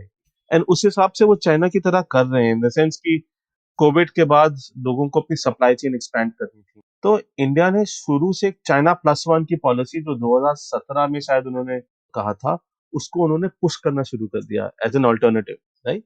उसी तरह से जो सोशल मीडिया के जो कंट्रोल्स हैं जो जैसे चाइना पे हैं, हमारे पास उस एक्सटेंट के नहीं है। पर कुछ डिजिटल इंडिया एक्ट में चीजें दिख रही हैं ऐसी कि वो भी कुछ एक्सेसिव कंट्रोल वाली चीजें आ सकती हैं। उनको चाइना की तरह ग्लोबल प्लेयर्स नहीं चाहिए देश में, या ग्लोबल प्लेयर्स को कंट्रोल में रखना है, उनको वीक रखना है और लोकल प्लेयर्स को सपोर्ट करना है, जो हर गवर्नमेंट कोशिश करती है और हर गवर्नमेंट को करना भी चाहिए। पर जिस तरह से जैसे आरबीआई ने इंटरनेशनल पेमेंट्स को काफी बंद करा था, वो टोकनाइजेशन करके, रेकरिंग पेमेंट्स में प्रॉब्लम करके, जहां से हमारी काफी इंटरनेशनल पेमेंट्स जो हमें बिजनेस चलाने के लिए करनी होती है वो चलती नहीं है। आप एप्पल पे देखिए, एप्पल इंडियन क्रेडिट कार्ड अभी भी एक्सेप्ट नहीं करता है। तो ये सब हाँ चीजें थोड़ा लोकल कंट्रोल करने के लिए हैं। जैसे यूनियन पे था, हमने रुपए किया, तो चाइना एनबी तो है। प्रणय वैसे हर कुछ दिनों में ये क्रेडिट कार्ड वाले रिलेटेड एक क्रिबिंग करते रहते हैं बीच बीच में, नहीं कि ये एक हाँ। इशू हमेशा आता रहता है। हर महीने की पहले जो तारीख रहती है, मैं उसी में गुजार देता हूँ वाह। कि ये उस पेमेंट करो, वो पेमेंट, क्योंकि रेकरिंग पेमेंट्स तो फेल हो। लेकिन निखिल, आप वापस उस चीज पे जाते हैं, जैसे हम कह रहे थे कि कई सारी नीतियों के दो पहलू हैं। जैसे हम लोग यूपीआई की बात करते हैं, अब क्योंकि एक प्लेटफॉर्म है और एक प्रोटोकॉल है, उसकी वजह से काफी लोगों को फायदा हुआ है जो नहीं डिजिटल पेमेंट कर पाते, या ट्रांजैक्शन कॉस्ट तो वो कम हो गई है। तो वो तो एक इकोनॉमिक बेनिफिट होगा, और उसका लोग एनालिसिस भी कर रहे हैं कि कितना है। लेकिन दूसरी तरफ, जैसे कि आपने कहा, हम लोग उसको कंपटीशन के नजरिए से देख सकते हैं कि किस तरीके से यूपीआई प्रोटोकॉल एक हो सकता है, लेकिन एनपीसीआई एक होने की कोई जरूरत नहीं है। और एनपीसीआई कई हाँ। सारे होने चाहिए थे, और वो एक्चुअल डिजाइन में भी था, लेकिन अब एक ही है। तो नहीं, इनफैक्ट ऑप्शन था उनके पास। हाँ, आरबीआई ने कुछ साल पहले एक कोशिश करी थी, एक something called new umbrella. NUE, new umbrella entities की, एनपीसीआई से compete करने के लिए कुछ नए कंपनीज भी आ जाए, उसके लिए उन्होंने एप्लीकेशन खोला था। हाँ, एकदम से बिना रीजन दिए उन्होंने डिसाइड करा कि वो कुछ नहीं करना चाहते। हाँ, बाद में बोला कि क्योंकि एप्लीकेशन में इनोवेशन नहीं था। अब माय पॉइंट है, आरबीआई कौन है इनोवेशन डिसाइड करने वाला? अगर कोई सीरियस एंटिटीज आ रही हैं जिनके कुछ सिक्योरिटी वगैरह प्रोटोकॉल है, उनको अपना प्रोडक्ट बनाने दो, उनको अपना इनोवेशन खुद करने दो, चाहे वो एक और यूपीआई खड़ा कर दे, क्या प्रॉब्लम है? यूपीआई में फ्लॉ तो है ना कि वो डायरेक्ट बैंक अकाउंट से लिंक करते हैं, जिस वजह से अगर यूपीआई का फ्रॉड होता है तो काफी लोगों का, जिनके पास पैसे कम है, उनका तो बैंक अकाउंट खाली हो चुका है ना? तो ये चीजें अगर डी रिस्क करने की इनोवेशन है तो क्यों नहीं? पर और वो वो एमडीआर चाहते भी नहीं, जीरो मतलब। वो चाहते नहीं है कि ये हो, कि कोई कंपटीशन आए, क्योंकि आरबीआई की शुरू से ही ये थोड़ा सा उनका रहा है कि वो कुछ एंटिटीज को कंट्रोल करके रखना चाहते हैं, क्योंकि आरबीआई 500 कंपनीज को रेगुलेट नहीं कर सकता, उनको 50 बैंक चाहिए, या 50, जैसे आप लेंडिंग में देख लीजिए, आप पेमेंट्स बैंक में देख लीजिए, आप जगह जगह आप देखेंगे उनको, उन आरबीआई को मेरे हिसाब से तो पेमेंट्स रेगुलेट करना ही नहीं चाहिए, एक इंडिपेंडेंट रेगुलेटर होना चाहिए, जो वातल कमेटी रिकमेंडेशन में था। आरबीआई ने उस पे पेमेंट्स रेगुलेटरी बोर्ड सेटअप करने की जो उसकी रिकमेंडेशन थी, आरबीआई ने उसको साइन करा था। उसके बाद एक नंदन नीलेकनी कमेटी खड़ी करी, जिसने बोला सेल्फ रेगुलेशन होना चाहिए। कितने 5-6 साल हो चुके हैं, कोई सेल्फ रेगुलेशन भी नहीं हुआ और कोई रेगुलेटर भी नहीं आया, सिर्फ आरबीआई बैठा हुआ है वहाँ पे।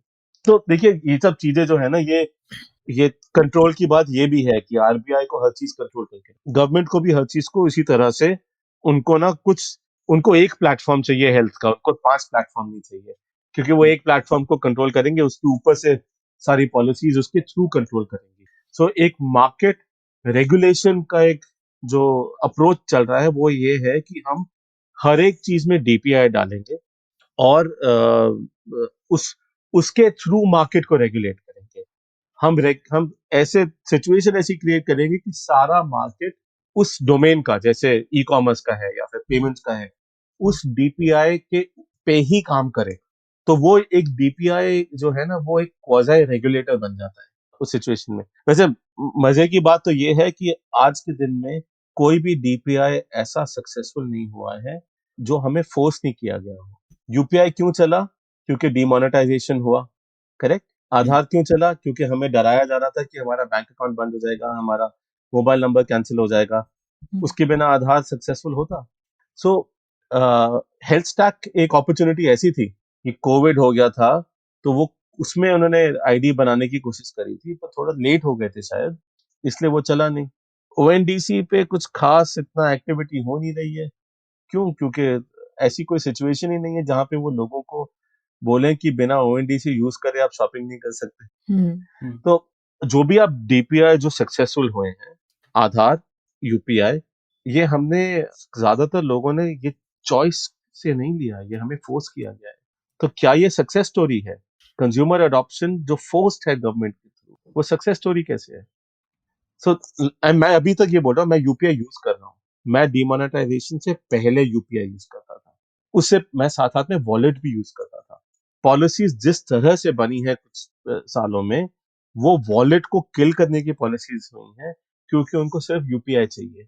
आरबीआई डिसाइड कर रहा है कि कौन सा प्रोडक्ट मार्केट में जीतेगा, वॉलेट या यूपीआई। ऐसा क्यों है? वॉलेट में क्या खराबी है?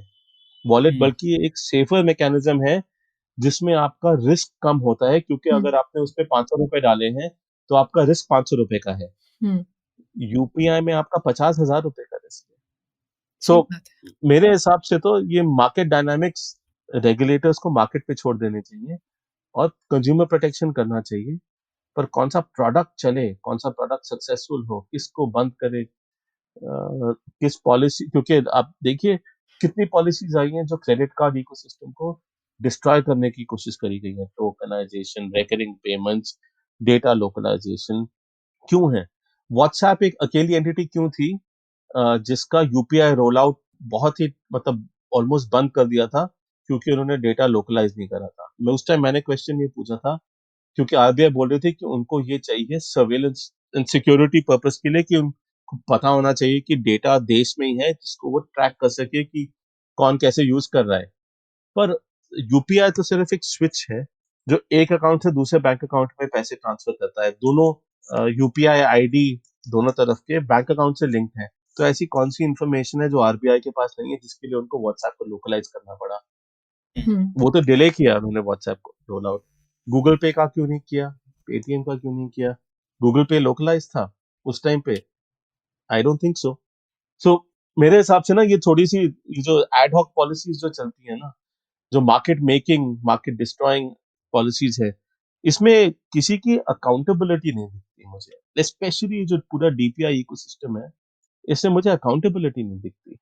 हम्म कौन बना रहा है ये पॉलिसीज? मतलब आप ये भी तो देखिए, एनपीसीआई ने डिमोनेटाइजेशन के बाद एक ऐप लॉन्च करा था, भीम ऐप। हम्म बीन अब मैं किसी को जानता हूँ जो यूपीआई ऐप बना रहा था, उसके पास वीसी ने उसकी ऐप में इन्वेस्ट करे थे। वीसी ने आके उसको बोला कि यार ये तो गवर्नमेंट टैक्स पेयर मनी दे रही है भीम ऐप को, तो हम तुम्हें क्यों फंड करेंगे गवर्नमेंट के हाँ। अगेंस्ट, है ना? तो ये मतलब मैं तो इन चीजों को देखता सोचा कि ये चल क्या रहा है, पूरा एड हॉक इस तरीके से चल रहा है। आज के दिन में कोविन ऐप जो बना था वो एक और डीपीआई था सक्सेसफुल। कुछ पब्लिक इंफॉर्मेशन है कि कोविन को बनाया किसने था? अकाउंटेबिलिटी और ट्रांसपेरेंसी है नहीं ना इन चीजों में, डीपीआई में। सो देखिए, जहां तक किसी को इसमें नुकसान नहीं हो रहा है, मुझे कोई प्रॉब्लम नहीं है। पर नुकसान हो भी रहा है कि नहीं हो रहा है, वो भी हमें कैसे पता चले, क्योंकि कोई अकाउंटेबिलिटी और ट्रांसपेरेंसी है ही नहीं। गवर्नमेंट अपनी ऐप बना रहा है, ठीक है। गवर्नमेंट अपनी मार्केट प्लेस बना रहा है, ठीक है। तो आपको ओपन मार्केट कंपटीशन चाहिए इंडिया में कि नहीं चाहिए? इससे मैं बोल रहा हूँ चाइना एनवी।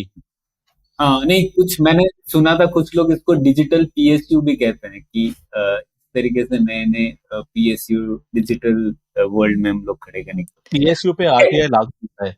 आई थिंक ख्याति काफी देर से कुछ बोल रही हाँ, थी। नहीं मैं कहना चाहती थी कि एज कंज्यूमर्स हम भी बहुत सारा एक तबका है जो इन चीज़ों को उनको लगता है कि ये एक वैलिड रीज़न है, अगर हमें एफिशिएंट चीज़ें चाहिए तो ये सब प्राइवेसी वगैरह सब नॉनसेंस है, ये होना नहीं चाहिए, उससे कोई फ़र्क नहीं पड़ता है। ऐसा ही उसको जस्टिफ़ाई करने वाला एक बहुत बड़ा हिस्सा है हमारी सोसाइटी का, तो उसकी वज़ह से थोड़ा-सा मुझे लगता है गवर्नमेंट पे भी वो प्रेशर नहीं बनता है कि उनको भी लगे कि नहीं ये एक अगर हम ये चीज़ें नहीं ओपन करेंगे तो सिटीजन्स भी इससे नेगेटिवली देखेंगे, आई थिंक, क्योंकि वो नहीं देखते हैं इस तरह से। उनको लगता है अच्छा ये चीज़ें काम कर रही है तो कर रही है, कुछ लोगों का अगर फ्रॉड हो रहा है तो कौन-सी बड़ी बात हो रही है, उन्होंने कुछ गलती की होगी, उन्होंने अपना पासवर्ड शेयर किया होगा, ऐसा उनको लगता है।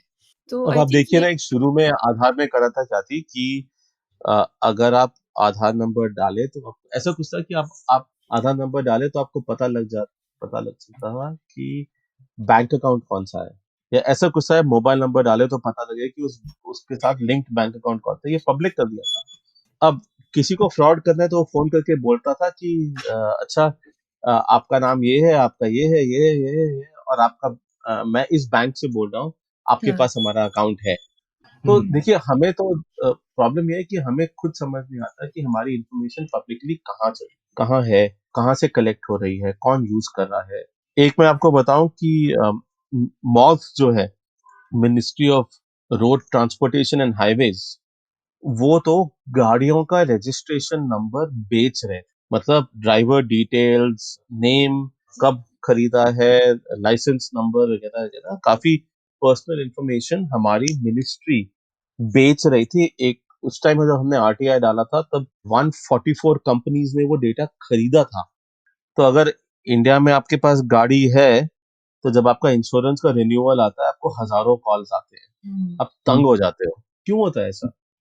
क्योंकि क्योंकि वो हमारा पर्सनल डेटा किसी को बेचा गया है, गवर्नमेंट ने बेचा है ना गवर्नमेंट ने। तो ये दिक्कतें होती हैं और हम इन बारे में सोचते नहीं है। और गवर्नमेंट, जहां तक आप मौत का देखिए, उन्होंने भी इसके बारे में सोचा नहीं। अगर स्पैम बढ़ा है, अगर फ्रॉड बढ़ा है, ये इसलिए बढ़ा है क्योंकि हमारा डेटा फैला हुआ है और ये जगह जगह फैला हुआ है। हर जगह से हमारा डेटा मांगा जाता है। आप मतलब मैं गया था चायोस पे चाय पीने और एकदम से मेरे सामने स्क्रीन खुल गया और वो मेरा फेशियल रिकग्निशन कर रहे थे। तो मैंने उसका वीडियो ले लिया, मैंने छाप दिया उसको वीडियो को ऑनलाइन। तो उसके बाद ये तो न्यूज टीवी चैनल्स पे चला गया और चायोस ने इसको बंद कर दिया।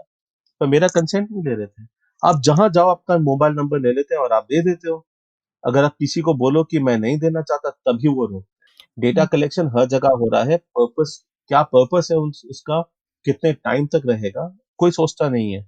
मतलब काफी जगहों पे तो मुझे याद है डीएलएफ के ऑफिसेज हैं वहां पे तो आपका आईडी स्कैन करने के लिए मांगता है। अगर आप साइबर सिटी जाए दिल्ली में तो वो एक उनके पास स्कैनर होता है जहां पे आपका ड्राइवर्स लाइसेंस या जो भी आप आईडी लेकर जा रहे हैं वो स्कैन करना चाहते हैं। अगर डिजिटल स्कैन होगा तो कोई इसका डुप्लीकेट भी तो बना सकता है। तो मैं हमेशा स्कैन करने से मना कर देता था, पर लोग अपना आधार वगैरह वहां पे स्कैन करा के चले जाते थे। अब वो डेट मैंने उनसे बोला कि आपकी प्राइवेसी पॉलिसी क्या है।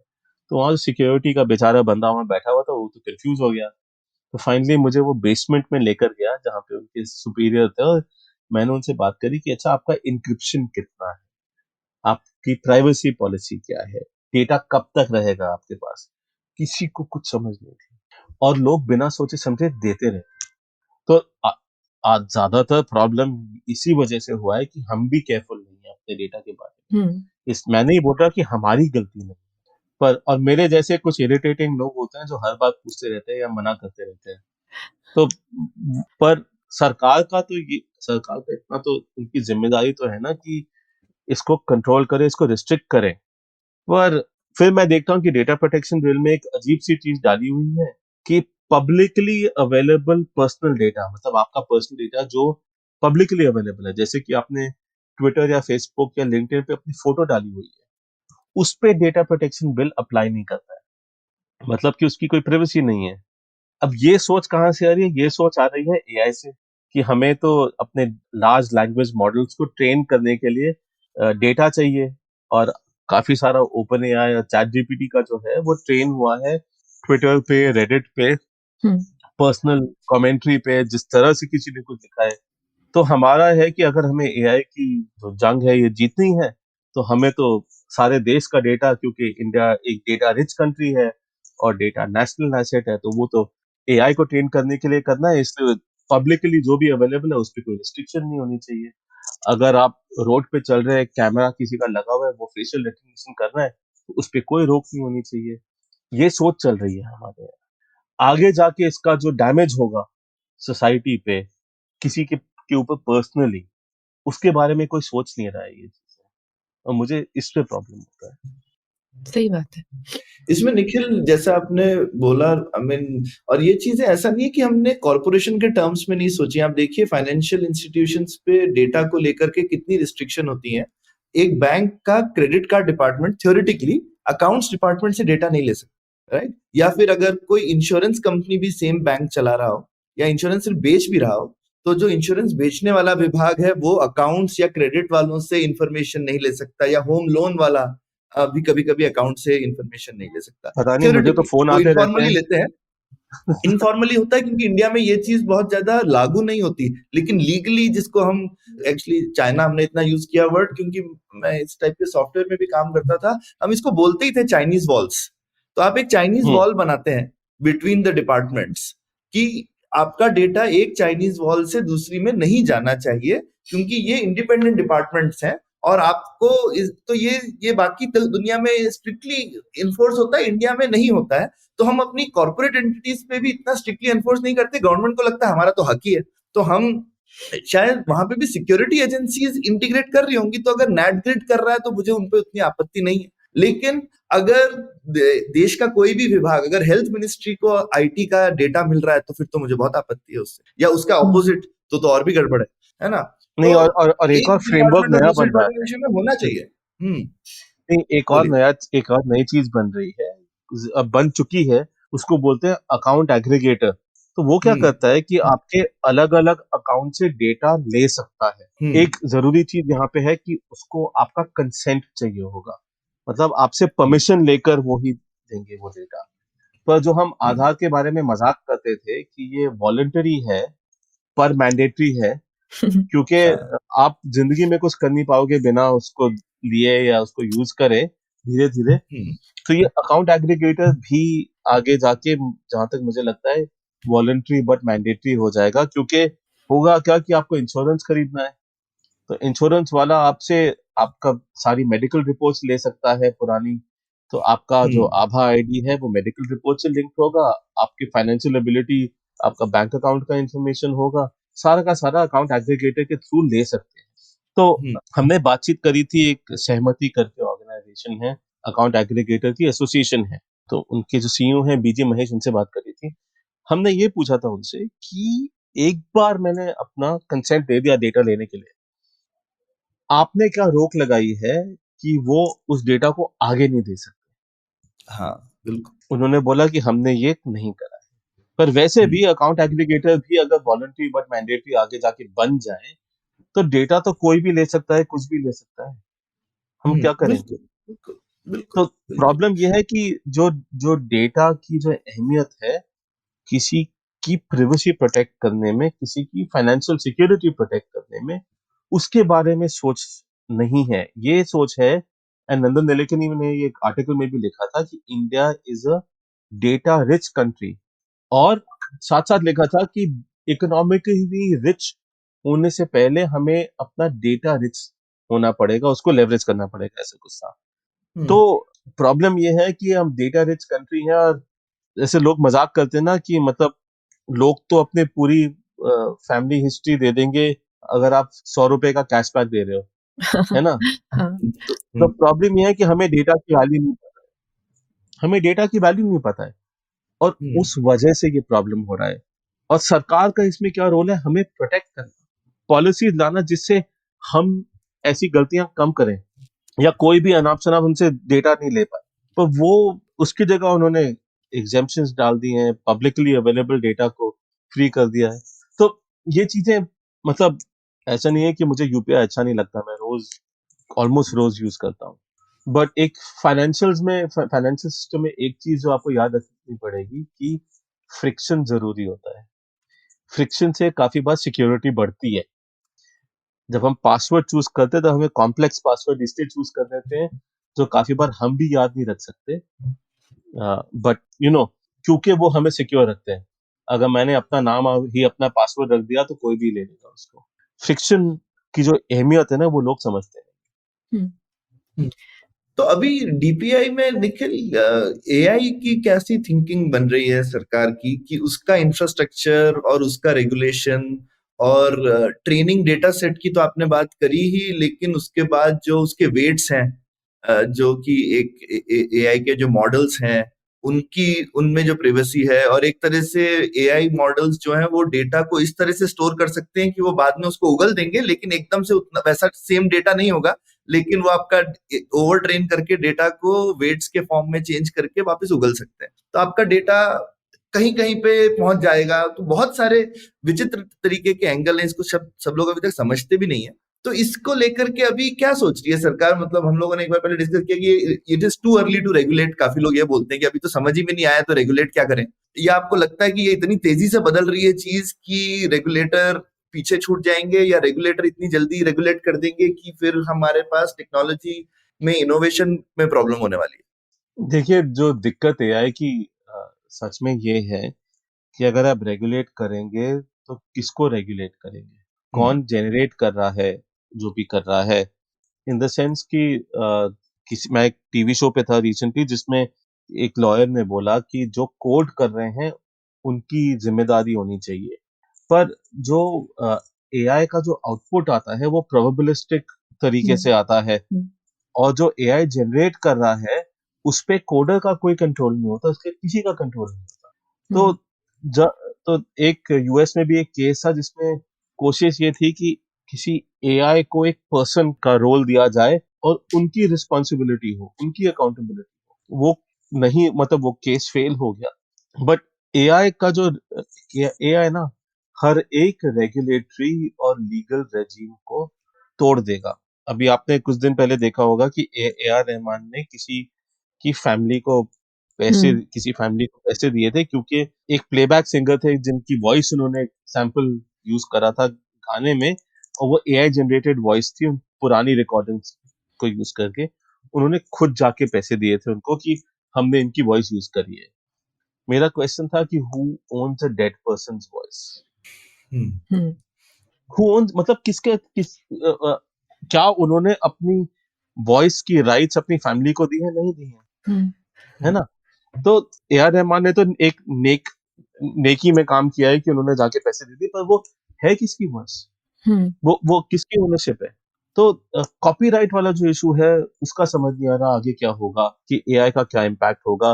मैं कुछ चीजों के साथ खेल रहा हूँ एआई में, जिसमें मैं ऐसे ट्राई कोशिश ये कर रहा हूँ कि एआई मेरी तरह लिखे, तो मैं रिवर्स इंजीनियर कर रहा हूँ अपनी राइटिंग। तो उसमें रिस्पॉन्सिबिलिटी अकाउंटेबिलिटी किसकी है ये तो एक चीज है, पर कोई भी मेरी राइटिंग पब्लिकली देखकर मेरी राइटिंग स्टाइल को हम्म, रीमेक कर सकता है, तो मेरे लिए तो फिर इनफाइनाइट कंपटीशन हो गया, है ना? बिल्कुल। तो आगे जाके कंटेंट क्रिएशन जो है वो होगा बेटर, फास्टर, चीपर। आपने सोरा देखा होगा कुछ दिन पहले, जो ओपन ने रिलीज करा है, वीडियो जनरेशन। आप देखिए, एनिमेटर्स, एक्टर्स, राइटर्स, जो भी क्रिएटिव फील्ड में हैं, उनके जॉब्स पे इम्पैक्ट होने वाला है। हम्म, उनको रिप्लेस करा जाएगा। किसी भी जहाँ पे कोई कंपनी 1500 लोगों को एनिमेटर्स का जॉब दे सकती थी, अब उसको सिर्फ 25 की जरूरत है। एक जो थी कि ज्यादातर एआई का जो जनरेशन हो रहा है वो इनपुट डेटा से हो रहा है। अब वो इनपुट डेटा किसी और की कॉपीराइट थी, हम्म, जैसे न्यूयॉर्क टाइम्स का एक लॉ सूट चल रहा है, पर जो आउटपुट है वो इनपुट के बेसिस पे तो है नहीं, मतलब वो इनपुट के बेसिस पे है पर वो सेम नहीं है, तो कॉपीराइट वायलेशन नहीं हो रहा है। तो उसमें फिर आप तो किसी को भी रिप्लेस कर सकते हैं, किसी का भी कंटेंट ले सकते हैं, कैसे भी। तो मुझे तो ये समझ नहीं आ रहा कि जो जो भी इन आईपी रिलेटेड इंडस्ट्रीज है और जो भी इंटेलेक्चुअल कैपिटल, जो नॉलेज बेस्ड इंडस्ट्रीज है, उनका फ्यूचर क्या है?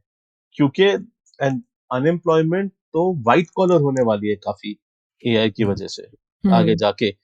तो ये चीजें, मेरे हिसाब से तो इन चीजों के बारे में सोचना बहुत जरूरी है अभी। और मुझे खुद डर लगता है देखकर कि अगर आप सीख लें इसको कैसे यूज करना, तो आप तो किसी को भी रिप्लेस कर सकते हो। और मैं तो डीप फेक्स वगैरह के बारे में बात ही नहीं कर रहा हूँ, वो तो एक अलग मुद्दा है। उसमें तो आपने देखा होगा कुछ दिन पहले करुणानिधि का एक डीप फेक आया था, जब वो किसी को बुक लॉन्च पे कांग्रेचुलेट कर रहे थे। इमरान खान का आधा या पूरा इलेक्टोरल कैंपेन पाकिस्तान की इलेक्शंस में एआई के थ्रू हुआ है। चला शशि थरूर का भी डीप एक फेक एआई है। वीडियो आया है जिसमें शशि थरूर सच्ची तो AI version of Shashi Tharoor से बात कर रहे हैं। रियल शशि थरूर अ, अपने ही एआई वर्जन से बात कर रहे हैं। ऐसा एक वीडियो अभी आया है। हाँ, तो मतलब आप ये देखिए ना, सोसाइटी में ट्रस्ट कहाँ रहेगा? और हमने एक इवेंट कर एक बातचीत करी थी, जिसमें ये समझने में आया कि इसको डिटेक्ट करना ही इतना मुश्किल है। अगर आप वाटरमार्क लगाएंगे तो टूल्स हैं वाटरमार्क हटाने के लिए। जैसे ही वीडियो बना के आप सोशल मीडिया पे डालेंगे तो वो ट्रांसकोड हो जाता है, तो उसमें भी डिटरमिन करना कि ये डीप फेक है कि नहीं, वो भी नहीं, वो भी मुश्किल हो जाता है। तो देखिए, एलएलएम्स का रेगुलेशन, डेटा सेट्स की वेटेज, ये सब चीजें तो थोड़े टेक्निकल हैं, पर गवर्नमेंट को तो समझ ही नहीं आ रहा कि हम इसकी रेगुलेशन की शुरुआत कहाँ से करें। अकाउंटेबिलिटी किसकी होगी, ओनरशिप किसकी होगी, आइडेंटिफिकेशन की इसने क्रिएट करा है वो कैसे होगा? क्योंकि आज के दिन में कोई भी अपने लैपटॉप पे बैठकर, मतलब सिस्टम को में प्रोटेक्शंस जो भी जैसे सेफगार्ड्स हैं उनको हटा के वाटरमार्क हटा के कुछ भी जनरेट कर सकता है। तो और इसमें देखिए एक और चीज है, मतलब हम अभी हमने ऑलमोस्ट पूरी चर्चा जो करी कि सरकार की रेगुलेशन में ही इतनी दिक्कतें हैं क्योंकि उनकी इंटेंशन भी रेगुलेट करना है बिना ट्रांसपेरेंसी के। अब उनको एक और इतनी बड़ी चीज मिल जाए जो इतनी पावरफुल है, जिसको अगर वो रेगुलेट करें तो उसमें भी एक दिक्कत है। तो हमको टेक्नोलॉजी से भी डर है, लेकिन उस टेक्नोलॉजी को जो रेगुलेट करने वाले होंगे उनसे भी बहुत बड़ा डर। नहीं, उस टेक्नोलॉजी रेगुलेट करने वाले तो इस केस में इतना तो है, जहां तक मुझे दिख रहा है कि डीप फेक्स, क्योंकि इलेक्शंस आ रहे हैं तो रेगुलेशन शायद आ जाएगी, बट बाकी चीजों में इंडिया रोक लगाना नहीं चाहता है, क्योंकि उनको लगता है कि वो जितनी रोक लगाएंगे उतनी इंडिया में एवोल्यूशन कम होगी और इंडिया ग्लोबल प्लेयर्स के विरुद्ध जीत नहीं पाएगा। और ये इतना मुझे लग रहा है सच है। हाँ, वो डर तो सच भी है ना, क्योंकि हमेशा से ही हुआ है ना निखिल। अब जैसे शुरू में, अब ठीक है, हाथ करघा वाले जितने लोग थे उन लोगों का क्या कहते हैं, आप देखिएगा कि जॉब तो गया ही ना पावर लूम्स के आने की वजह से। हाँ। तो अगर अब उस समय हम पावर लूम को अगर रोक दें, और हिंदुस्तान में काफी कोशिश भी की, तो उसकी वजह से इंडियन टेक्सटाइल ने सफर ही किया। उसकी वजह से हमने बेनिफिट तो नहीं किया। जहाँ पे हमारी सारी पॉलिसीज हथकरघा वालों को के तरफ रहती हैं, वो ठीक है एक नॉस्टैल्जिया पर्सपेक्टिव से। लेकिन जिन देशों ने सिंथेटिक फाइबर्स और पावर लूम की दुनिया अडॉप्ट कर ली है, उन्होंने टेक्सटाइल पे अब हावी हो गए हैं, और हमारी 2000 साल पुरानी जो एक पकड़ थी इस इंडस्ट्री पे, वो चली गई। तो ये तो होता ही है, टेक्नोलॉजी डिसरप्शन में होता ही ऐसा। इसमें एक मेजर फर्क है, वो फर्क है रॉ मटेरियल का। तो जो स्केल, जो पावर लूम वाला जो एग्जांपल है, उसमें रिस्ट्रिक्शन थी रॉ मटेरियल की। कॉटन इवेंचुअली इंडिया में ही उगता था, है ना? हाँ, नहीं वो भी चला गया ना, लेकिन अब तो मैक्सिमम रॉ मटेरियल तो ऑयल है। बट एआई का जो रॉ मटेरियल है वो इनफाइनाइट है। हाँ, उसमें कंपटीशन, रॉ मटेरियल की अब कोई फाइट बची नहीं है। डेटा हर जगह है, इंफॉर्मेशन हर जगह है, कंटेंट हर जगह है। तो उसका जो इम्पैक्ट है वो और भी बड़ा होगा इससे, और हम सोच भी नहीं सकते कि कितना बड़ा इम्पैक्ट होगा। मतलब आई होप मैं ज्यादा स्केयर मॉन्गरिंग नहीं कर रहा हूँ, पर 7 साल बाद मैं तो ये अभी कुछ टाइम स्पेंड कर रहा हूँ ये सोचते कि 7 साल बाद ऐसे कौन से एरियाज हैं जहाँ पे नौकरियां रहेंगी। मैं इसमें कुछ ऐड करना चाहती हूँ। मेरे एक दोस्त है सुमित कुमार, जो हमारे फुलियाबाजी में भी आए थे, तो उनसे मैं बात करी थी, तो उन्होंने बोला एक पॉइंट के बाद क्या थी, ऐसा होगा कि एआई ही कंटेंट बनाएगा और एआई ही कंटेंट देखेगा, पता नहीं लोग क्या करेंगे। क्योंकि सब लोग अभी बोल रहे हैं कि ईमेल भी नहीं पढ़ूंगा। अभी मुझे पता है रिसेंटली हम लोग एक इवेंट कर रहे थे ऑनलाइन, तो लोग अभी अपना एक चैटबॉट चला देते हैं कि जो आपकी वो ईमेल आपकी मीटिंग में जाएगा, वो चैटबॉट नोट्स ले लेगा कि क्या बात हो रही है, और बेसिकली वो चल रहा है, राइट। तो मतलब अब लोग इंटरैक्ट भी नहीं कर रहे हैं, वो किसी और को भेज रहे हैं अपने बदले इंटरैक्शन करने के लिए। तो कंटेंट जनरेट भी एआई कर रहा है, उसको ईमेल को पढ़ के 2 लाइनर भी वही आपको दे रहा है, तो इंसान पता नहीं क्या करेंगे। नहीं तो पियानो एआई हो जाएंगे। एंकर्स भी आ चुके हैं, एंड बेसिक प्रॉब्लम आगे जाके जो होने वाला है कि सोसाइटी में आप क्या ट्रस्ट करते हो, किसको ट्रस्ट करते हो, क्या आप किसी भी चीज जो आप देख रहे हो उसको आप ट्रस्ट कर सकते हो कि नहीं, उसका बहुत बड़ा प्रॉब्लम होने वाला है। और इससे जो फ्रेगमेंटेशन ऑफ सोसाइटीज है, जो फाइट्स बिटवीन सोसाइटीज हैं, आप पोर्नोग्राफी में भी देख लीजिए, जितने एआई जनरेटेड रिवेंज पॉर्न जो आ रहा है, मतलब बहुत बहुत बड़ा इम्पैक्ट हो रहा है, जिसका स्केल हमने अभी तक देखा नहीं है, पर उसके लक्षण दिख रहे हैं हमें कि ये कहाँ जा रहा है। तो आई थिंक रेगुलेशन जरूरी है, रेगुलेशन जल्दी करना पड़ेगा, बट ऐसा लग नहीं रहा कि रेगुलेशन आएगा जल्दी। ठीक। नहीं, इस एकदम ये एआई तो मुझे लगता है ऐसा भी टॉपिक है जिसमें सवाल ज्यादा हैं और जवाब कम है। आपने बिल्कुल ठीक बोला, और बहुत बड़ा सवाल सबके लिए, सिर्फ हिंदुस्तान में नहीं है।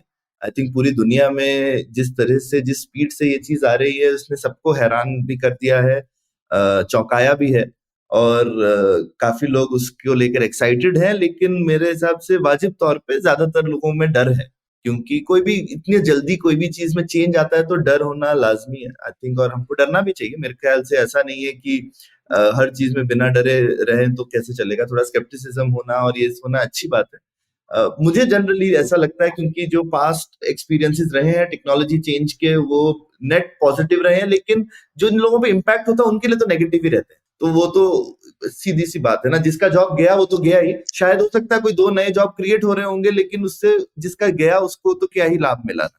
तो ये एक नहीं, पर बात इसमें है। एक और और फर्क है, क्या एक और बताइए। फर्क है। जो जो कोर कैपेसिटी है वो बहुत कम लोगों के पास है। जो जीपीयूज श्योर। हैं, हाँ। जो मतलब आपको एक ट्रेनिंग साइकिल का खर्चा $100 मिलियन होता है। तो जो बिल्कुल। बनाने की कैपेसिटी है वो बहुत कम लोगों के पास है। वो अगर जैसे बिल्कुल। कि आप एक ऐप ले लीजिए, परप्लेक्सिटी, जो अब काफी लोग यूज करने लग गए हैं न्यूज के लिए। वो क्या करता है कि वो मल्टीपल सोर्सेज से न्यूज लेता है और उसका एक बहुत simple easy to understand AI output लोगों को दे दे देता देता है अपने ऐप के अंदर अंदर। हम्म है। राइट। अब अगर सारे लोग उसी को पढ़ने लग जाएं और ओरिजिनल सोर्स कोई देखे नहीं, तो न्यूज जेनरेट कौन करेगा? बिल्कुल। वो कैसे पैसा कमाएंगे? उनके पास इंसेंटिव क्या है जनरेट करने का? तो नेट पॉजिटिव टेक्नोलॉजी का है, बट कंट्रोल सिर्फ कुछ लोगों के पास है, इसलिए ओपन सोर्सिंग भी जरूरी है। और जो लोग ओपन सोर्स्ड एआई को अडॉप्ट करके अपने प्रोडक्ट्स नहीं बना पाएंगे, घाटा उनका होगा। नहीं, लेकिन टेक्नोलॉजी ने हमेशा नई मोनोपोलीज तो बनाई है ना निखिल। अब जैसे गूगल भी एक मोनोपोली आई एड की दुनिया में गूगल एक मोनोपोली बनी, जो कि एड की दुनिया की मोनोपोली है। लेकिन उसकी वजह से बहुत छोटे बिजनेसेस को लाभ हुआ क्योंकि वो लोग अफोर्ड कर सके एड देना, और बहुत छोटे बिजनेसेस एड दिखा भी पाए। लेकिन मोनोपोली एक बन गई उसमें ऑब्वियसली गूगल की। लेकिन नेट अगर आप देखें तो गूगल की मोनोपोली से क्या बहुत सारे हजारों लोगों को और हजारों बिजनेसेस का फायदा नहीं हुआ। तो लेकिन ये अब पहले अगर हम सोचते तो काफी लोगों ने बोला था कि गूगल न्यूज़पेपर शायद एकदम ही किल कर देगा। वो हो भी रहा है। मीडिया का तो पतन 20 साल से चल ही रहा है। तो वो अब मैं एक आपको बड़ा एक्सप्लेन सवाल है करता कि हूँ। मीडिया कैसे बचेगी। तो मेरे पास कुछ क्वेश्चंस हैं जो मैं एक लिस्ट बना रहा था आज की, एआई का इम्पैक्ट न्यूज पे क्या होगा उसमें। हम्म। तो मैंने कुछ नोट्स लिए थे, मैं वो आपको एक्सप्लेन कर देता हूँ। एक तो सबसे बड़ा प्रॉब्लम होगा डिस्कवरी का, हम्म। बिकॉज कंटेंट जो क्रिएशन है वो बेटर, फास्टर, चीपर हो जाएगा और इंटरनेट फ्लड हो जाएगा उससे। तो ठीक। व्यूअर के टाइम और रीडर के टाइम के लिए कंपटीशन होगा। सबसे पहला इम्पैक्ट टेक्स्ट में होगा, उसके बाद वीडियो पे होगा, उसके बाद ऑडियो पे होगा।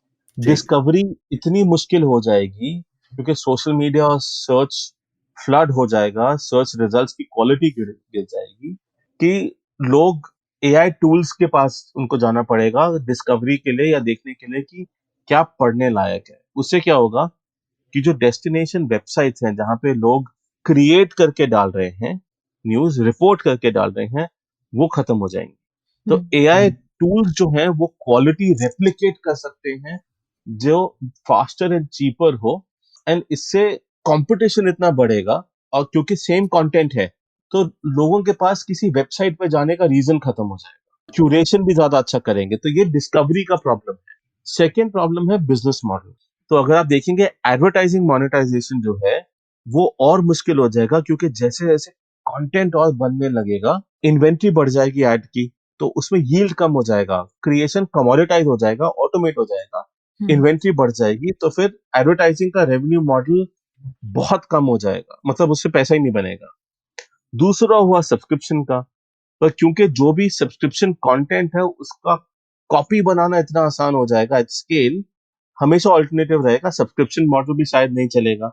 तो आपका तीसरा मॉडल है इवेंट्स का। तो सारे के सारे मीडिया बिजनेसेस ज्यादातर इवेंट्स करने की कोशिश करेंगे, बिकॉज एटलीस्ट फिजिकल कॉन्वर्सेशंस या फिर जहां हमको पता है दोनों तरफ ह्यूमन बीइंग्स हैं, उसकी अहमियत रहेगी, उसकी वैल्यू रहेगी। पर उसमें भी क्योंकि सबको वही करना होगा सर्वाइव करने के लिए, कमोडिटाइजेशन हो जाएगा। आप म्यूजिक को देख लीजिए, यूनिवर्सल म्यूजिक का कुछ हफ्ते पहले आया था कि वो टिकटॉक से म्यूजिक हटा रहे हैं। क्यों हटा रहे हैं? क्योंकि एआई म्यूजिक बढ़ गया है वहां पे, तो उनका जो रेवेन्यू शेयर था टिकटॉक से वो कम हो गया। उनको रेवेन्यू शेयर बढ़ाना है, सिंपली बिकॉज उनको एटलीस्ट सेम पैसा तो कमाए। सो आई एम सेइंग कि यूट्यूब पे एड अगर आप देख रहे हैं इतने AI जनरेटेड वीडियोस आ गए हैं कि जो ओरिजिनल क्रिएटर्स हैं उनके लिए एड्स का पैसा कम होने लग गया है। तो वो वॉल्यूम का इम्पैक्ट होगा कि मार्केट श्रिंक हो जाएगा हर जगह, हर चीज के लिए, ह्यूमन जनरेटेड चीजों के लिए। ओवरऑल जैसा टेक्नोलॉजी का डिफ्लेशन जिसको बोलते हैं, तो ये लेकिन इतना डिफ्लेशनरी हो सकता है कि जबरदस्त डिफ्लेशनरी हो जाए। बिल्कुल। ये तो वैसे निखिल आपने बहुत सारे चीजें दी है हमें सोचने के लिए, और इस पे शायद और एक बार फिर कभी हमें और पुलियाबाजी करनी पड़ेगी जैसी चीजें बदलती रहेगी। बट बहुत अच्छी चर्चा रही, एंड हमारे श्रोता भी हमें बताइए, आपको अगर कुछ सवाल है तो भेजिए, हम उनको निखिल को भेजेंगे।